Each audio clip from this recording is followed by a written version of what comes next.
I remember when we started doing echocardiography almost 12 or 15 years ago.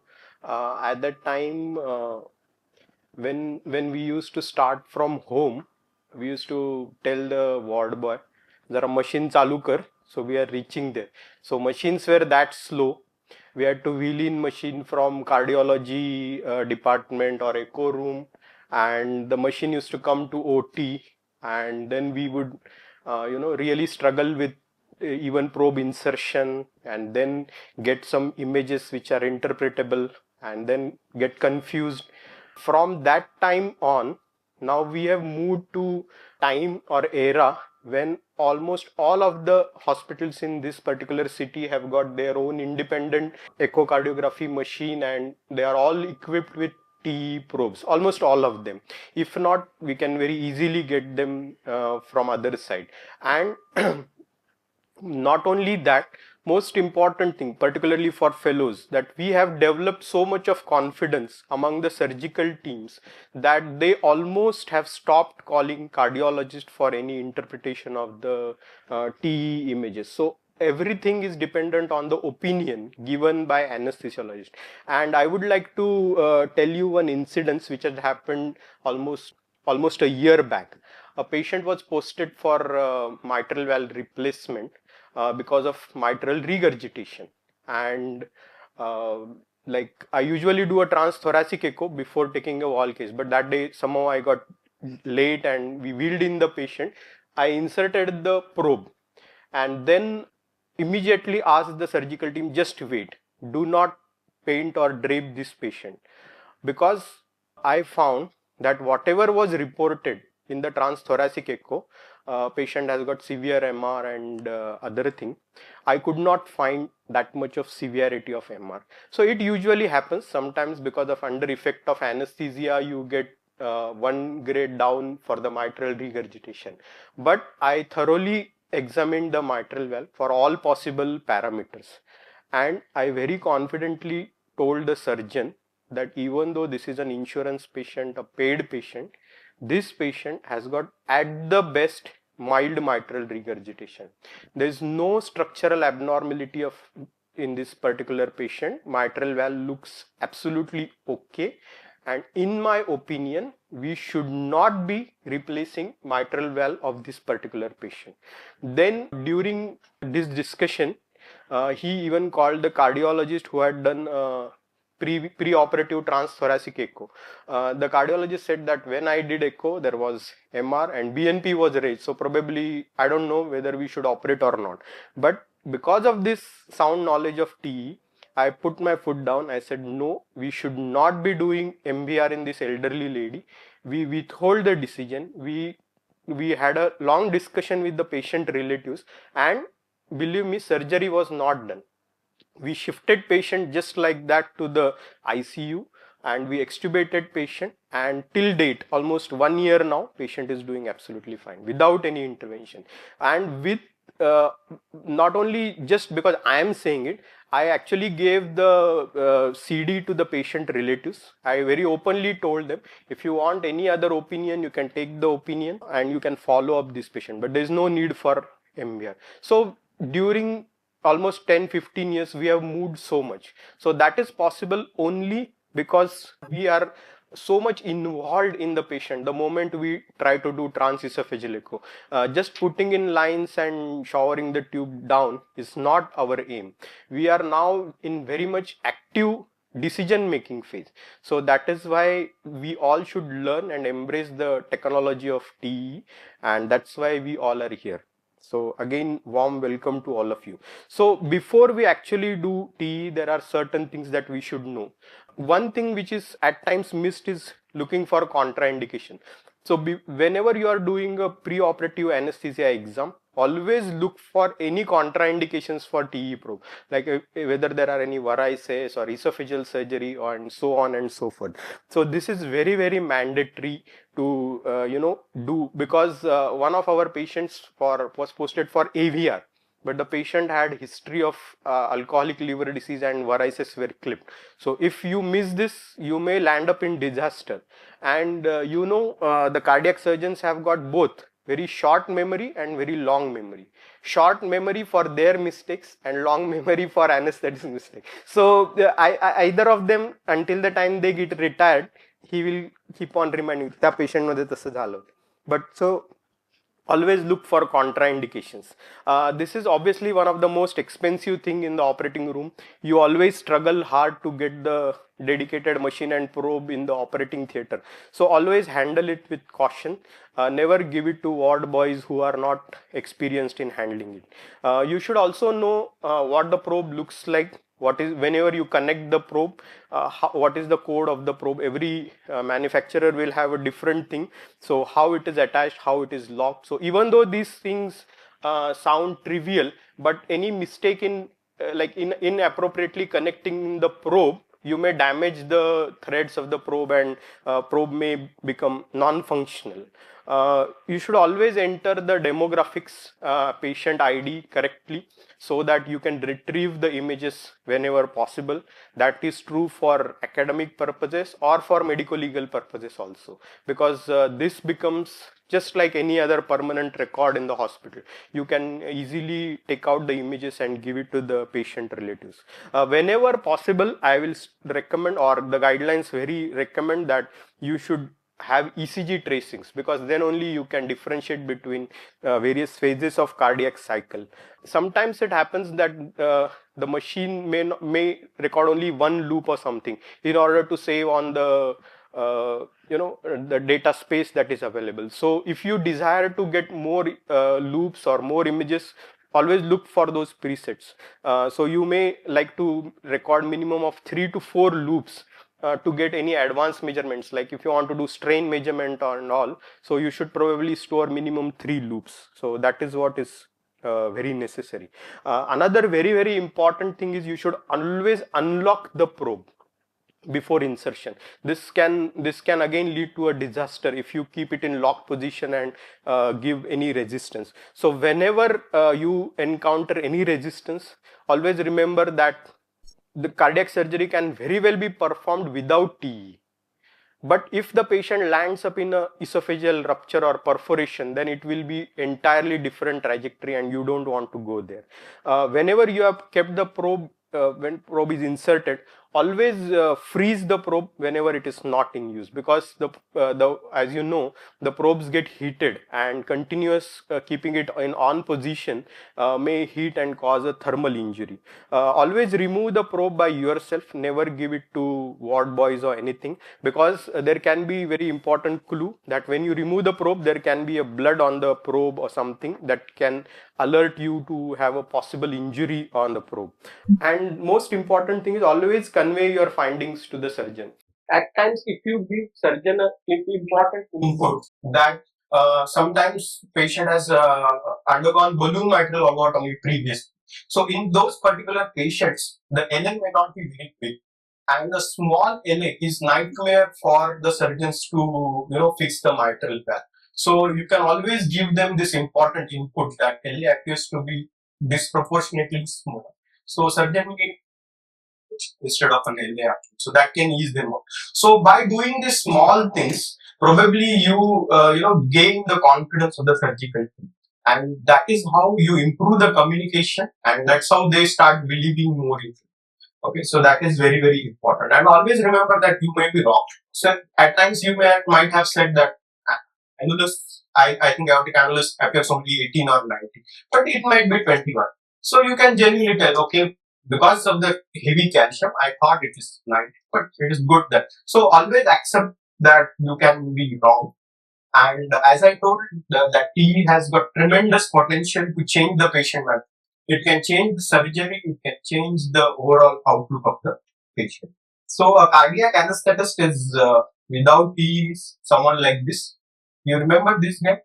He used to keep wickets for the Indian team. His name is Nayan Mongia. So somehow he used to manage keeping the wickets. काहीतरी यायचा 10-12 run करायचा and he used to go up. So hardly people remember him, like cardiac anesthetist without team. But this guy, everybody knows, because he can just literally win matches by stumping. So cardiac anesthetist with team can save the day for the patient, for himself, for the surgeon. So always remember this.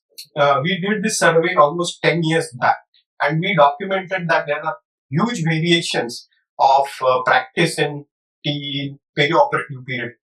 Many of, at that time, only 20-25% of the cardiac anesthetists were trained or certified in TB. I'm sure now that number has got much above. And at that time only we had asked, does your surgeon listen to what you are saying? Because that's very important input. And most of them at that time only had agreed that definitely surgeons believe in what we are saying. So that is very important finding of that survey. So you can rely on that. I have shared some of these papers. You can go through them. They are like must know various aspects of perioperative transesophageal echo. Writing, decision making, or other purposes are extensively discussed in this guideline sort of papers. So, as I told, this is how you lock and unlock the probe. It is very important for that your particular make of the machine. You should know this. You can change the omniplane angle. The smaller wheel is usually for right or left lateral movement, the smaller wheel. The bigger wheel is for anti-flexion and retroflexion. So these movements you should know when you are doing comprehensive TE exam. Right, left, anti-flexion, retroflexion, lock and unlock. So one of the most important aspects is how do you insert the probe. And in this randomized multicenter trial, we demonstrated that if you use a video laryngoscope, as in this case, you can very clearly see the esophageal opening here. And that's how you can avoid damage or injury while you are putting in, and your success rate in the first insertion goes up. So you can very clearly see the opening of esophagus, and you can safely, so by this you can reduce the chances of injury while you are inserting the probe. So there are basically 4 important windows from which we see the heart, that is upper esophageal, mid-esophageal window, a transgastric, and a deep transgastric window. So it is your choice entirely how you start. Many people start from upper esophagus and go all the way down. Important thing is try to avoid long movements. Like if you are starting from one end, usually go to the last end and then do not haphazardly move the too much, because again that will increase your chances of having injury. So always try to avoid that. But I always start it as convention from deep transgastric view. So this view is obtained when you insert the probe maximally and you do a full anti-flexion of the probe. This view actually demonstrate very important structure, that is aortic valve and LVOT. And because the aortic valve is in line with the Dopplers, so you can do good measurements here from this view. If you just slightly go in little bit and do right lateral movement, you can actually see the entire ascending aorta, and this view is actually called as expanded deep transgastric view. This view is very useful to look for the cannulation site, because not any other view can give you an idea about cannulation sites. So this view can give you very good idea about cannulation site, and if there are any atheromas, we can very well locate those atheromas from this expanded view. Or if there is enlargement of ascending aorta which can mandate Bentall surgery or something, you can get a good idea about that from this view. As I said, you can do measurements for aortic valve. You always do a continuous wave Doppler across the aortic valve, and for LVOT you always put a pulse wave Doppler. By doing these measurements, you can get an idea about the grading of severity of aortic stenosis. If you know the LVOT diameter, you can calculate the aortic valve area by continuity equation using this. You again get a very good alignment for the continuous wave Doppler here through the aortic valve. So that is good idea. In the aortic valve masterclass, you will get other information about it as well. So this view is good view to get an idea about whether the patient has got aortic stenosis or aortic regurgitation. The flow below the baseline indicates the forward flow, and that by that you can see for the measurement for the aortic stenosis. In this particular view, if you can see, the velocity is already exceeding 4 meters per second. That means most probably the patient will have a severe aortic stenosis, and a very small dense envelope that you can see here. This envelope is usually because of the LVOT, exactly. So you can do a dimensionless index by doing this. Whatever is above the baseline is aortic regurgitation flow, regurgitant flow. And this, just looking at the 2D of this, you get very good information. First information, where you match the density of the forward and a regurgitant flow. If they are of the equal densities, we are discussing about aortic regurgitation. If the density matches, then it is already a severe aortic regurgitation, and a flat top will usually indicate mild aortic regurgitation. And if the slope is steep, that is, if you measure the pressure half time, the pressure half time lower indicates usually a severity of the aortic regurgitation. If you have got a slanting or a very steep flow, then it indicates severe aortic regurgitation. So then we come to a transgastric mid-papillary view. This is our very important, very basic view. This gives lot of information about the left ventricle of this patient. You get the segmental information. The segment which is near the probe is inferior segment. On the left hand side of the screen is the lateral segment. It is divided into inferolateral or posterior segment or anterolateral segment. Then comes the anterior segment, which is exactly diagonally opposite to the inferior segment. Then comes the anteroseptal and inferoseptal segments. So as all of you already know, that inferior segment and inferoseptal segment is supplied by the RCA. The lateral wall is usually supplied by the circumflex, and the anterior and anteroseptal segment is supplied by LAD territory. So you get lot of information, overall contractility of the heart. You can very well differentiate which is the culprit artery. On the first image, as you can see, the anterior and anteroseptal segments are almost akinetic, not moving. The lateral wall is very well moving. So this is usually a classic of LAD. In the middle image, you can see the lateral wall is not moving at all. The anterior and LAD territory is moving well. And RCA territory, which is inferior wall, is like akinetic in this particular situation. So suppose you have a patient has undergone a valve operation, and many times after coming off bypass, you can see that some air has escaped. So many times you can see this picture, that RCA segment hypokinesia or akinesia immediately after coming off bypass after a valve surgery. So that can be because of air bubbles which have gone in RCA, and this particular patient actually has undergone aortic valve. Just coming off bypass, we saw this picture. Then you can do some measurements in this particular view. If you do the measurement at 9 o'clock, that is your septal diameter during diastole. You should do this during diastole when the heart is maximally expanded. And at 1 o'clock, you do measure for the posterior wall or inferolateral valve. So any of these measurements, if they are more than 1 centimeter or 10 millimeters, usually you suspect a hypertrophied heart. You define that there are different values for male and female. So mostly the values are little lower for female, but as a rule, if it is more than 10 millimeters or 1 centimeter, LV is supposed to be hypertrophied. The LV can be either concentrically hypertrophied or eccentrically hypertrophied. As in this case, you can very clearly see that the LV is small cavity and very much has undergone concentric LVH, which is very typical in uncontrolled hypertension or aortic stenosis kind of situation. And in eccentric hypertrophy, which is commonly seen in volume overload situations, patient with CKD or aortic regurgitation. In that case, you can see although the LV is hypertrophied, but the cavity is very much expanded, and that is eccentric hypertrophy. Then if you slowly withdraw the probe from mid-papillary view, you get a basal view. Okay, so basal view usually is very useful for assessment of the mitral valve. You can see the entire mitral valve in this particular case, and you can see for the segments of the mitral valve and the commissures. The commissure which is near the probe is posterior commissure and the other one is anterior commissure.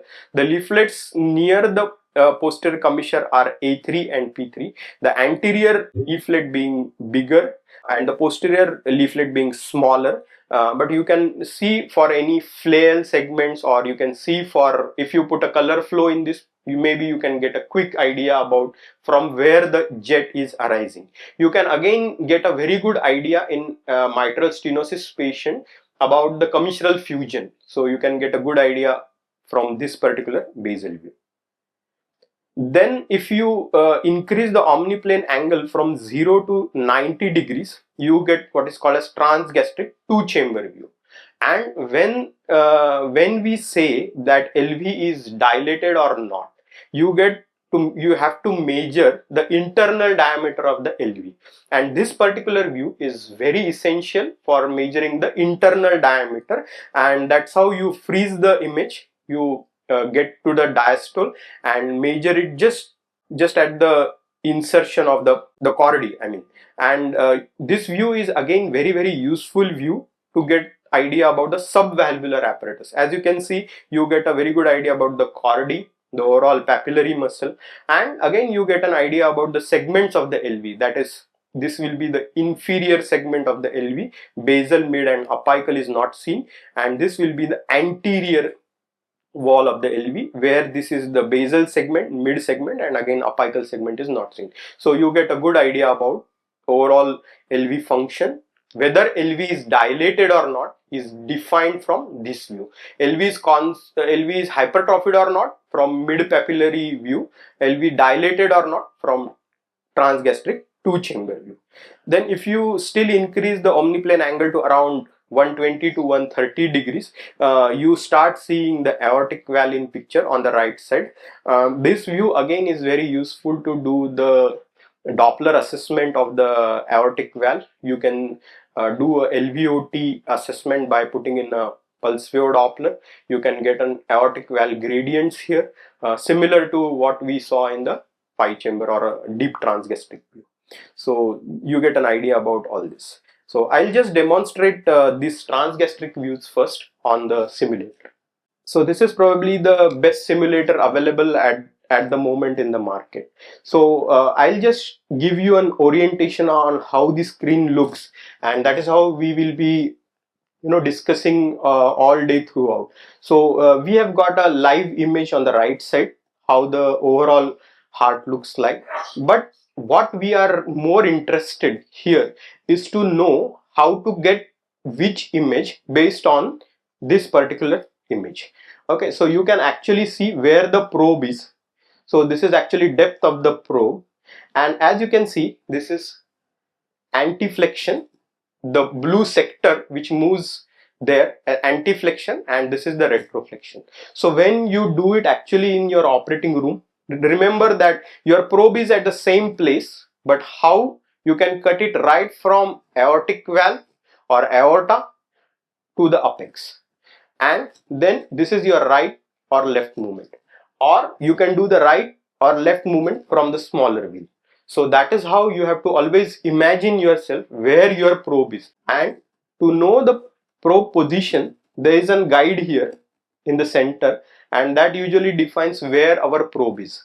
Okay, so I'll try to, this is a mid-esophageal position. So what I'm trying to do now is I'll go in. I think the image is inverted. Okay, so I'll go right. First I'll show it here.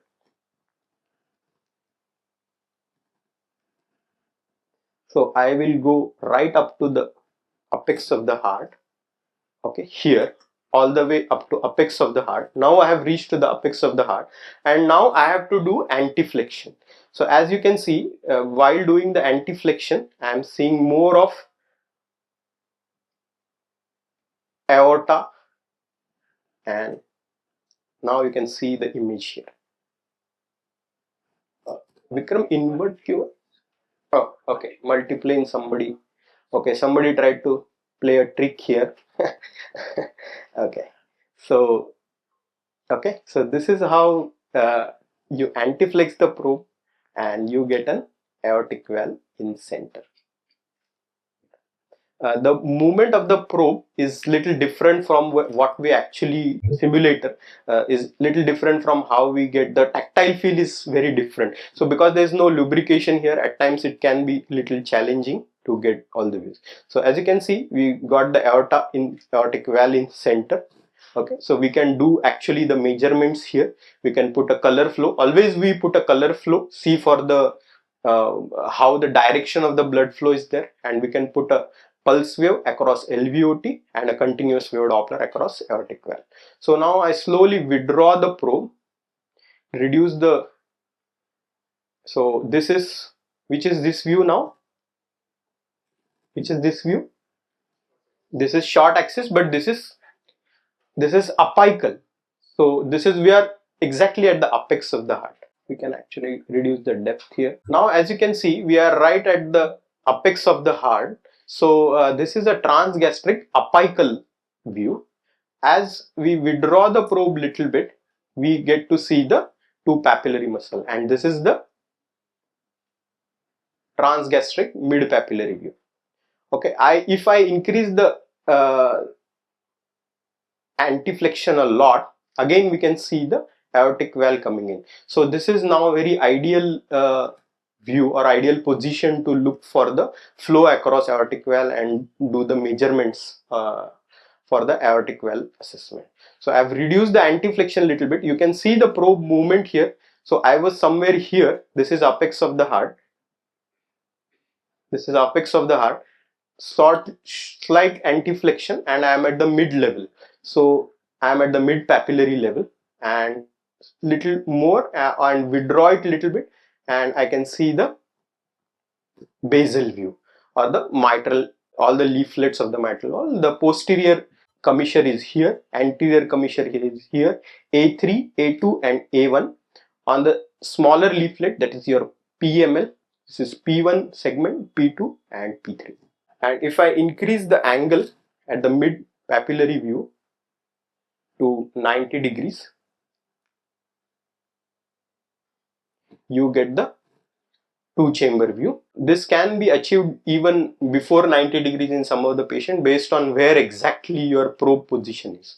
So that can vary. The only idea being you have to get as horizontal heart as possible, because you are doing a vertical measurement. So if the heart is not very well horizontal, obviously your vertical measurements will not be correct. So that is how you have to remember. If you get a good horizontal view of the heart, you can do the measurements. Now I increase the omniplane angle slightly more, and as you can see now the aortic valve has started coming in the view. Okay, so on the extreme right side here, the aortic valve has started appearing. So this, if you cannot get a deep transgastric, at time it can be challenging, particularly if aortic valve has been replaced. Many times it is not possible to get good gradients. So this view is very good view. And obviously the very recommended view to do all the measurements, Doppler measurements at the aortic valve. Yeah. So from here, if you have started withdrawing the probe from transgastric to the mid-esophageal view, en route you see a coronary sinus view. So coronary sinus view is obtained at the gastroesophageal junction, and coronary sinus is typically seen as a horizontal structure draining into the right atrium of the heart. So this view is very essential to one, to demonstrate the coronary sinus first. If the coronary sinus is dilated, meaning that if the coronary sinus is more than 10 millimeters or 1 centimeter, the coronary sinus is said to be dilated. That can be your first clue for the persistent left SVC. Or if your surgeon is very fancy and is trying to put a coronary sinus cannula, you can actually locate that cannula here and guide him for cannula position.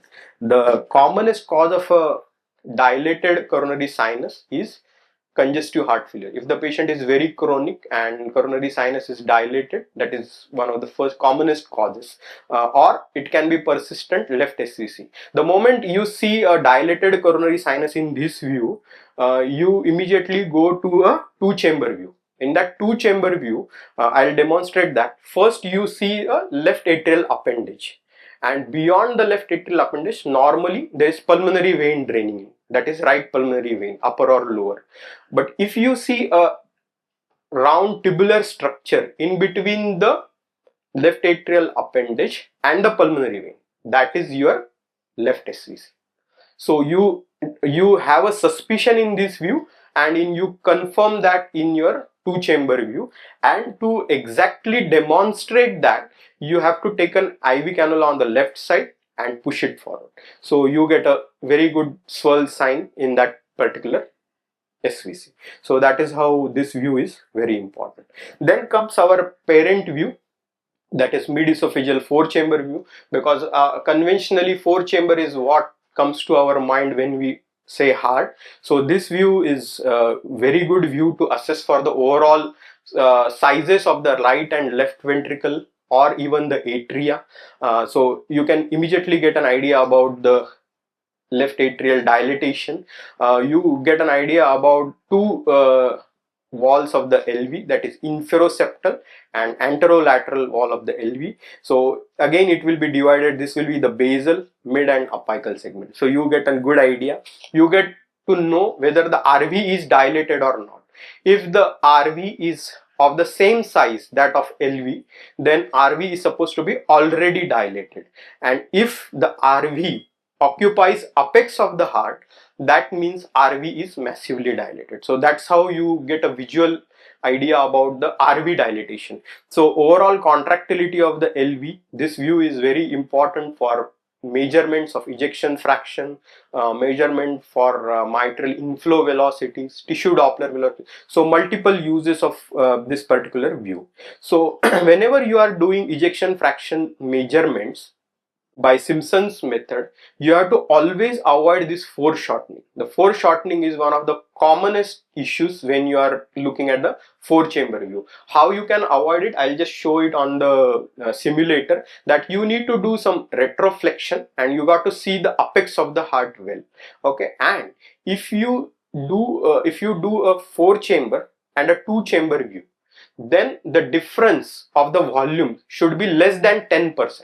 Then it is said that the 4-chamber view is not foreshortened. If there is too much of difference, then you always resort for 2-chamber view, because the issue of foreshortening is less in 2-chamber view as compared to the 4-chamber view. So if you are confused whether the LV is foreshortened, always resort for a 2-chamber view for EF measurement rather than having this kind of Nakta LV. So this is not good at all. So your measurement will be obviously flawed. And recently we have published on this that you can, with the help of GE software, you can do the auto measurements. So you just select the 3 points, the septal, lateral and apical point, and it will trace the border for you and it will give a whole lot of information. And this is a biplane EF of 31%. So you can do that with AI softwares. You can, as I said, you can do the inflow of the mitral velocities. Always remember that you have to put a pulse wave Doppler exactly at the tips of the mitral valve leaflet. If you keep it at annular level, your velocities will be way lower. If you keep it more into LV, your velocities will be higher, fallaciously higher, I mean. So you have to use pulse wave Doppler here obviously, and keep the pulse wave Doppler exactly at the tips of the leaflet. And when you are doing the tissue Doppler measurements, try to align it, like manually move the image from left to right to align it well and reduce the Doppler angle less than 20 degrees. Try to be as parallel to this as possible, okay, as in this case. So you get a plethora of information just looking at this tissue Doppler images. You can get the idea about diastolic function, that is by E prime velocities and A prime velocity. So you measure E velocity here, the early velocity. That's why the ECG gating is very important. So the P wave corresponds with the A wave on the inflow and A prime velocity on the tissue Doppler. Okay, not only that, just looking at this, you get a good idea about the systolic function of the heart.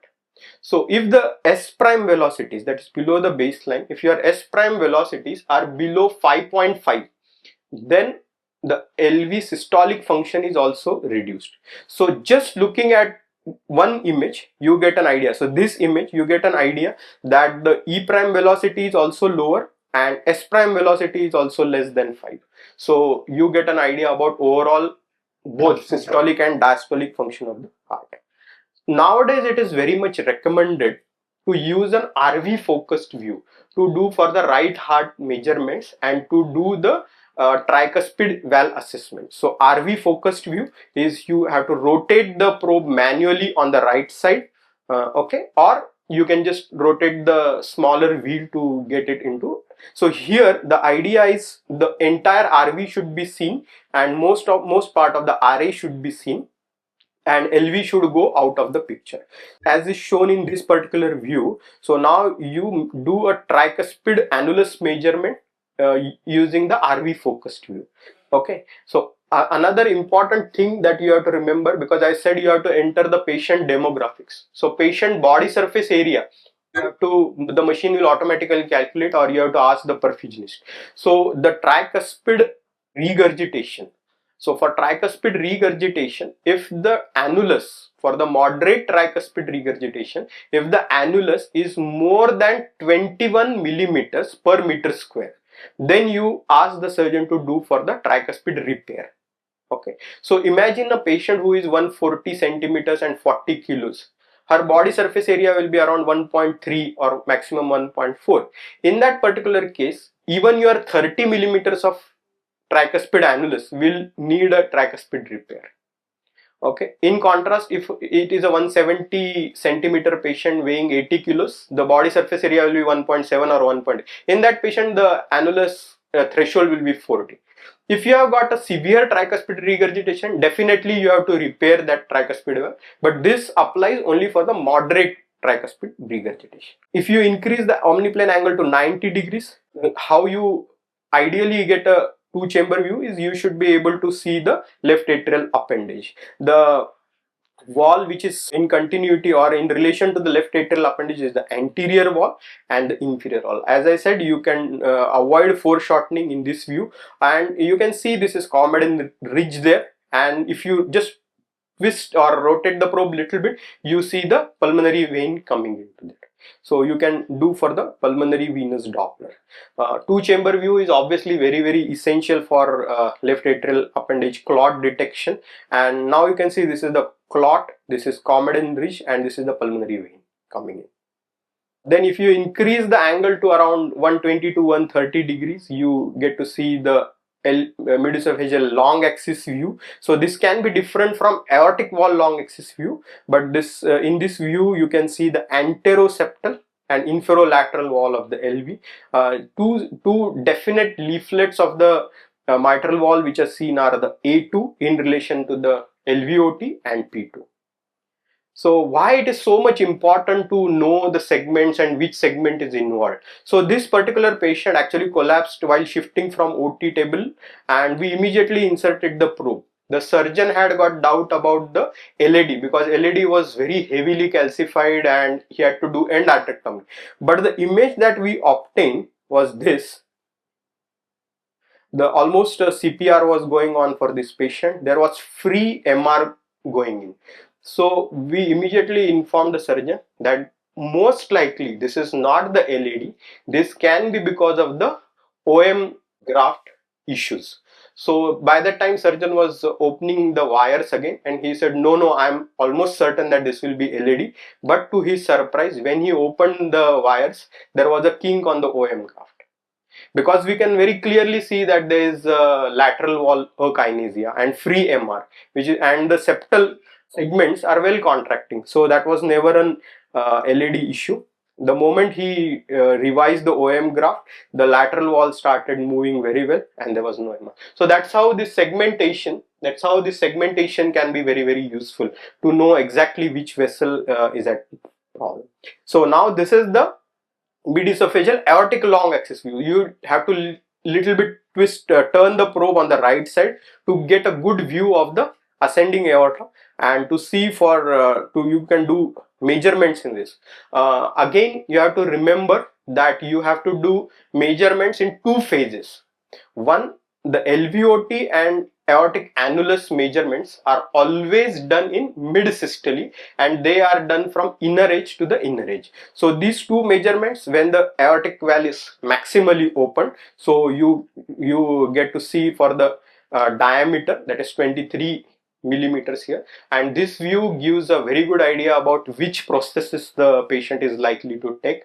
You have to also know that the smallest available bioprosthesis is 19 millimeters.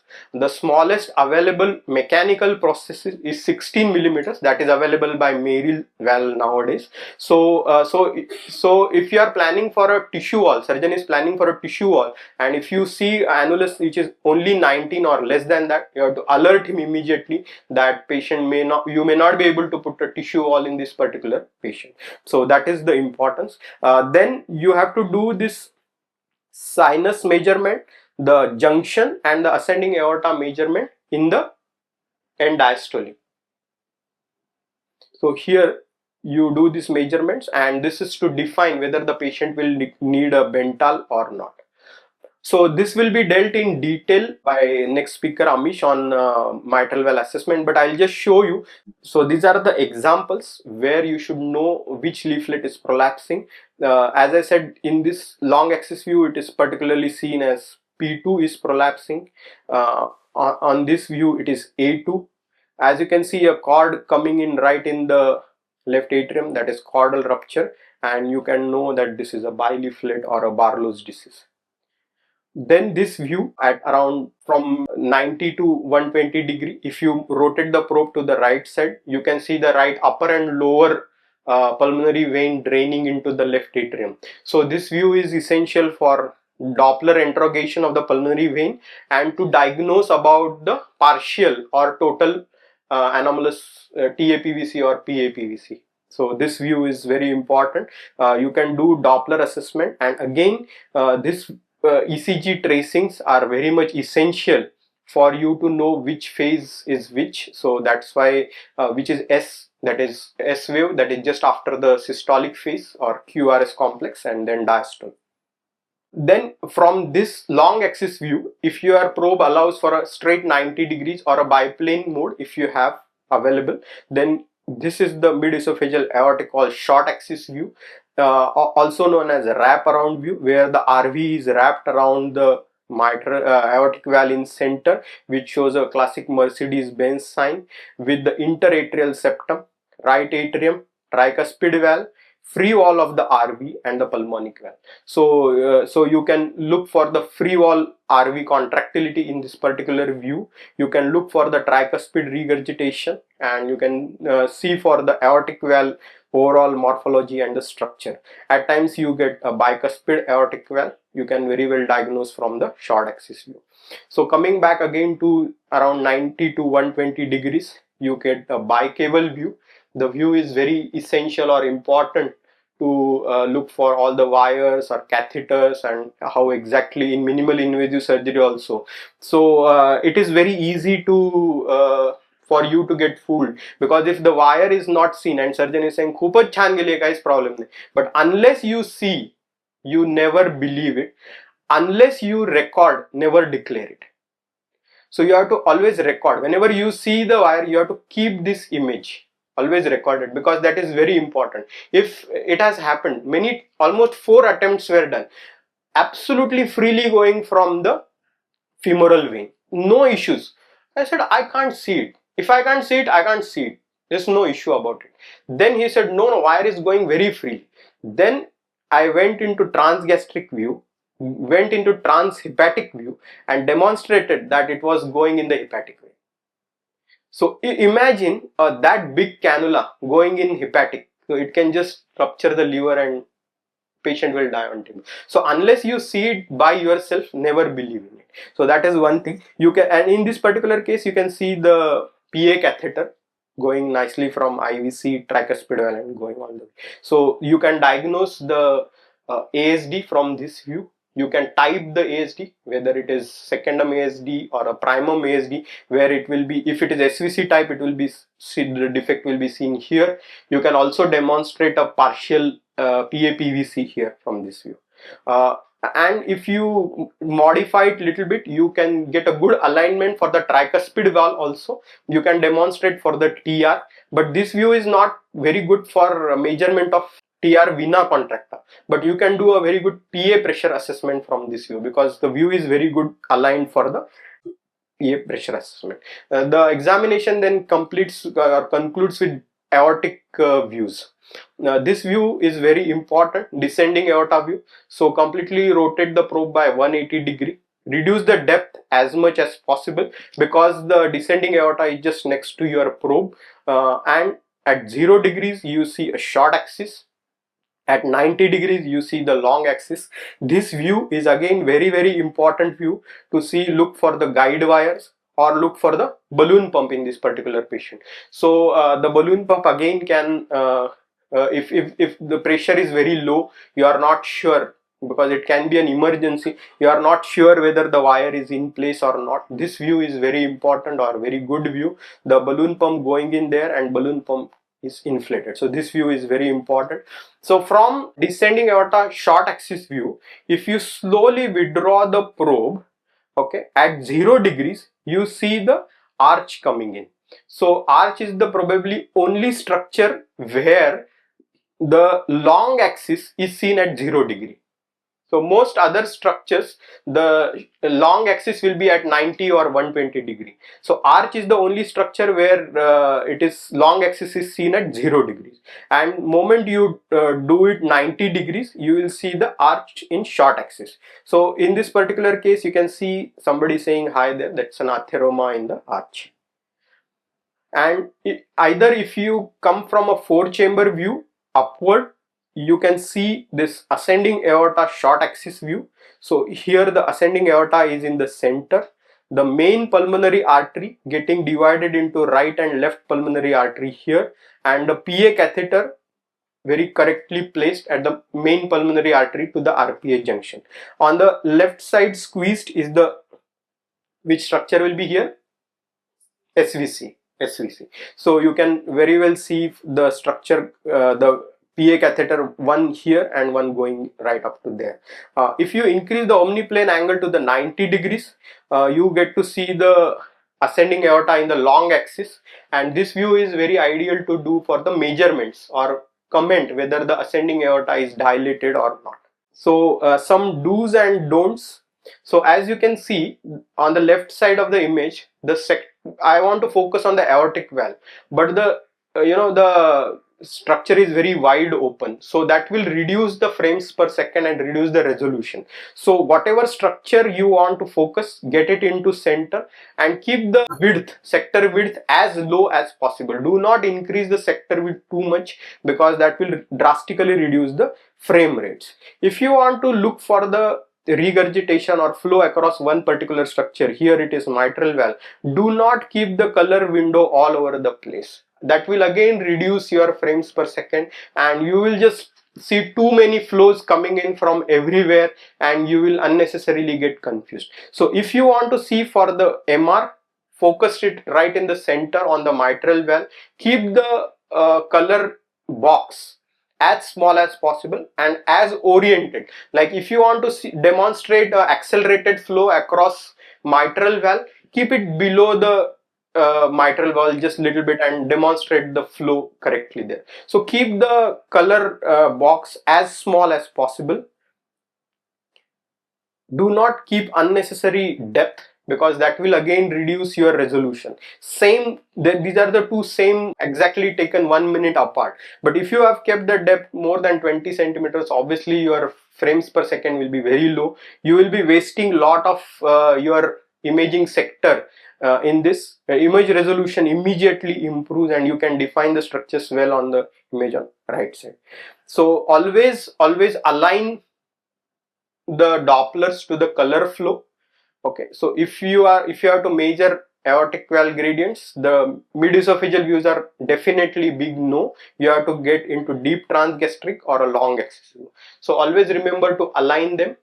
Keep the angle as possible, as much as possible below 20, the blood flow direction. So that will reduce the errors. So in short, these are the structures and views for the LV. It is mid-esophageal 3 views, 4, 2 and long axis view, Trans-Gastric, mid-papillary, basal, and here mid-papillary you comment about the whether LV is hypertrophied or not. In 2-chamber view you comment whether the LV is dilated or not. For the RV, now it is very much recommended that you have a RV focused view. Try to keep focus as much on the RV as possible. RV inflow outflow view or the wraparound view will give you an idea about the free wall of the RV. Modified deep transgastric view is where you can align the cursor for the TAPSE measurement. You can use that. For aortic valve, to know the number of leaflets or calcification, you use the short axis view.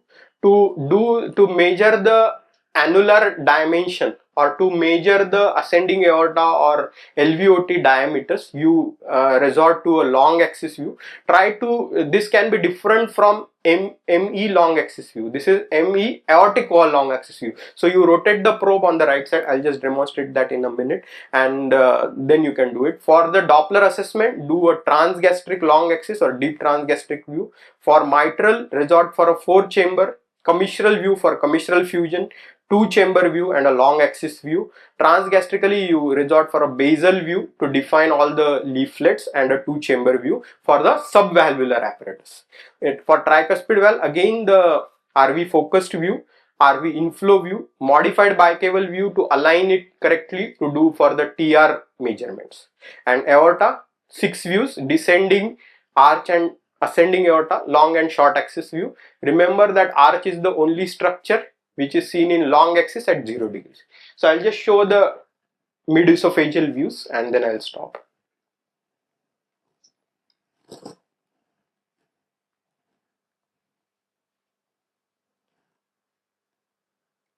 So now we were at the mid-papillary view. So you can imagine where our probe is. Now I will withdraw the probe little bit and then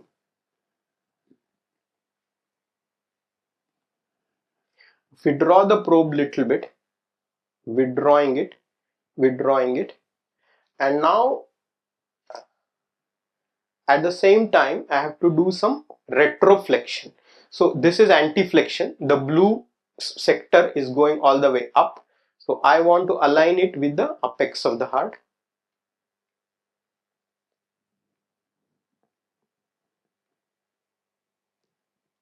Okay, now I have aligned it to the apex of the heart.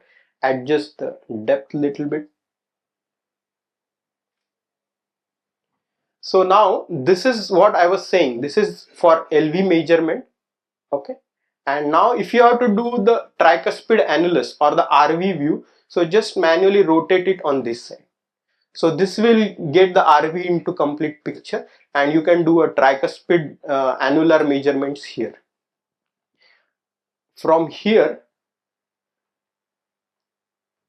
so I am almost at the apex of the heart. You can see the blue sector cutting it across the apex of the heart. Then I am slowly increasing the angle. So I am seeing commissural view here. So these are the 2 commissures which are seen, where the RV is still seen in bits. If I increase the omniplane angle still further, now I starting seeing the left atrial appendage. The moment you see a good full flown left atrial appendage, then you are sure that this is a 2-chamber view. Okay, and you can see the anterior and the inferior wall of the LV. You can actually see the pulmonary vein draining in there, and then I increase the angle still more to get the aortic valve in picture, and this is now a long axis view. I may not be seeing the entire aortic valve and ascending aorta well. To see that, I have to rotate the probe to the right. See, now I have rotated the probe to the right. You can see the sector, blue sector, moving it along with it. And if I withdraw it just a little bit, then you can do the LVOT and aortic annulus measurement here. You can do the sinus, junction and ascending aorta measurements. So that is how you can do a comprehensive examination. Thank you.